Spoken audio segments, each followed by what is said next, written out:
Hi, I'm Dawn and this is where Shabby meets Bling. Today's project centers around a thrifted item, a beautiful image, and some DIY flowers. You are watching Hearts and Flowers, a spring medley. I would like to thank my co-hosts Annie from Crafting with Indie Annie Jones and Monica from Up All Night DIY. You're going to find the links to their channels and this playlist in the description box below. I picked up this little shadow box while I was thrifting for $2, and it is old. She's old. Someone added some different new components like the back and those little pieces on the inside to hold the glass, but this little guy's old. So I am going to start by deglossing it. I'm using my Rust-Oleum deglosser that is from a cabinet refurbishing kit, and I have a ton of this because I use it a lot, and I'm just using a toothbrush to go over it lightly. And at this point I still can't get the glass out. I don't want to force it, so I am just kind of working around it, and you scrub this stuff in and it loosens up. It does what it says it deglosses. It kind of takes that glossiness off, and it kind of softens the paint, which is lovely. You let the deglosser sit for about 5 minutes or so. Then I gave it another scrubbing. You wash it off with some warm water a couple times. You let it dry, and then you sand. And I decided to really sand this thing because the paint is so thick that if you were just to sand it so it looks worn, you're going to have huge indentations if I go to repaint this. So I get crazy, I bust out the palm sander, and I totally sand this thing down. And this is what it looks like once I have done that. And if you noticed, I was able to get the glass out and those little pieces that held the glass in. During my crazy sanding rampage, you could really see then how old this thing is, because there were like wormholes and little rotted spots. And I want it to look old. This thing's gonna look shabby chic, but I don't want it to look like shabby junk. So I am using some of my Quick Wood by J.B. Weld. And you mix the two little colors together. And you mix until it's one solid color, one uniform color all the way through. And then you're gonna fill the spots you want to fill. The more of the white you use, the faster it will firm up, and then the quicker you can sand it. Totally sanded. I'm gonna brush off some of my dust, and I'm gonna start with a base coat of plaster. And it is a Waverly chalk paint, and I'm gonna hit every bit of it with this Waverly plaster chalk paint.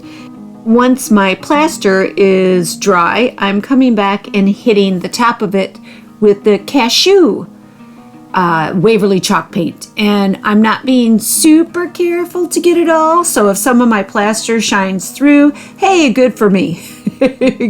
Fabulous, because we want this to look old and like it's been handed down from mama to daughter and so on and so forth. A little keepsake.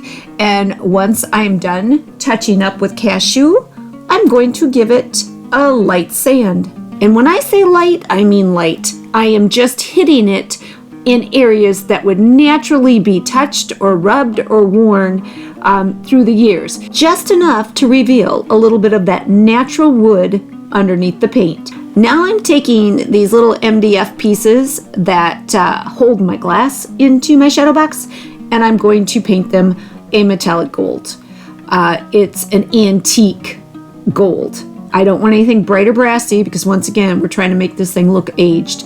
I even considered for a moment cutting some lath pieces and putting in there, but I do want a little bit of a bling because of the image that's going to go in my frame. So metallic gold it is. Antique gold. This is the image that I'm beginning with. It is one of Traci Vanover Designs, and I'll put the link in the description box below, but I did pull it up onto my Canva, and I changed the message. I changed it to key to my heart. And then I took it and I flipped it on its side. I added a few more strategic hearts, and then I printed it out on some vintage looking parchment paper. And this is what I came up with. And now I'm simply taking the glass from my shadow box and I'm centering my image so that heart, that beautiful heart, is in the center and at the top. And then I'm going to trace around the exterior and I'm going to cut it out. Now I'm going back to that pretty antique metallic gold, and I'm just kind of touching up some of my hearts so that you're going to get a little bit of a reflection, not only from the glass, but from those beautiful heart images that you're going to see behind the glass. That beautiful image can't be alone in that frame. It says key to my heart, so we need a key. I picked this little key up at Kirkland's probably like maybe 3 years ago on clearance for like nothing. And I'm going to paint it and I'm going to give it a keychain. So I revisited that beautiful image that I began with and I put a little green heart behind it. I am going to cut it out and then I am going to use some just simple cardboard, like I love me some cardboard. And I'm going to trace it 2 times over, cut them out, glue them together, give them a little trim, and then I'm going to paint them this beautiful green. Keychains need a hole, so I drill a hole, and then I glue on my beautiful little image. I need to attach my beautiful little heart I just made to my key, so I'm using some kind of caramely gold color embroidery floss, and I'm just doing the old-fashioned way of wind it around 2 fingers, and I'm going to make a tiny little tassel. And this is the easiest way if you don't have little tassel makers. This is the way I learned how to do it way back when I was in school. When I was in school and I was a little kid. So you just wind it around both fingers, you knot it in the middle, you fold it over, and you go round and round and round to kind of tie it together, and then you have a tassel. Simple. The flower on my beautiful image is a lily of the valley. So I thought, why not recreate some lily of the valleys? I picked up these little foam roses way back in the fall. Actually, it was probably late summer when they came out at the Dollar Tree. And I am pulling out the center part of these roses, the little rosebud. And if you can look at it closely already, you can see that it's already the shape of the little lily of the valley. Now what I'm doing is just taking some sharp little scissors and I'm creating kind of that little scalloped edge that appears on our lily of the valley. I will be painting these so they look a little more vintage, and I will be like pulling down the sides of the little petals just a little bit to try to give them a curl. I am painting them a plaster color, that very first paint color that I used on our frame. And I am going to just hit them one time. Once again, if any of the white shows through, it does. I'm trying to cover it all, but I am not getting super, like I usually get. I'm not getting weirded out about it. So I am covering as much as I can. If you can see very carefully there, I have a little wire attached to the underside where the calyx would be. That's what I'm holding on to as I paint. I have flowers. Now I need leaves. So I'm just drawing out a basic lily of the valley shape. And then I am going to cut it out and use this as a little template for my little flower. I have saved, of course I have, because we know I save everything in order. This is foam strips from other projects that I've created. And I am just tracing my little pattern, and I'm going to trace about 5 to 7 of these little guys, odd number, and I'm going to cut them out. And then we're going to create that center vein that goes up the leaf. And what I'm doing is I'm using a 3-sided ruler, and I am just pushing it down firmly and then gently folding it in half. And I will be curling my my leaves as well, because they have a little gentle flair, a little curl to them. They've got flair, they've got pizzazz. But the little edge of the ruler is sharp enough to leave an indentation without being so sharp that it's going to cut my foam in half. Oh, now it's time to paint. We're going to paint our little leaves. They are being painted a folk art matte, mossy meadow. A beautiful, beautiful green. And it's going to blend beautifully with the green that is in our lovely image. So I'm giving the front and back and sides all a nice coat. If I need to hit them a second time, I will. While I'm at it, I am also coating that floral wire. And I don't want, it's already green, correct? Right, yes, I know, it's green. But it's not the same green as my leaves, and you know, I can't have that. So I'm painting the wire that same beautiful mossy meadow green, and I'm also on the bottom of each flower, I'm going to paint a little calyx. I will also be making a bow out of one of these two ribbons to enhance my little floral bouquet. I have added all my components to that beautiful frame, and now I would like to share it with all of you.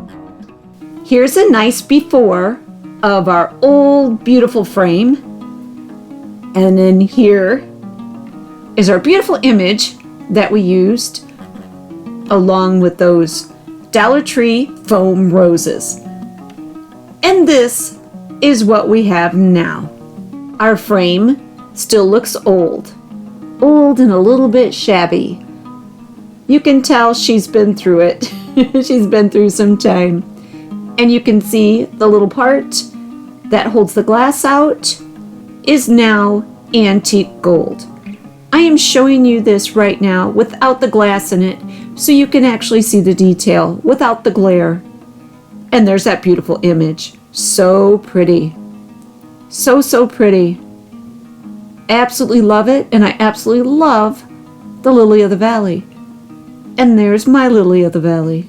And you can even see the little calyx and the little stems, and the color blends beautifully. And our little leaves also from foam, all from foam. There's a couple of my strategically placed hearts, and there are a couple that are tucked away behind my lily of the valley. But check out the key. I sprayed it with a couple different types of spray paint to make it look like metal.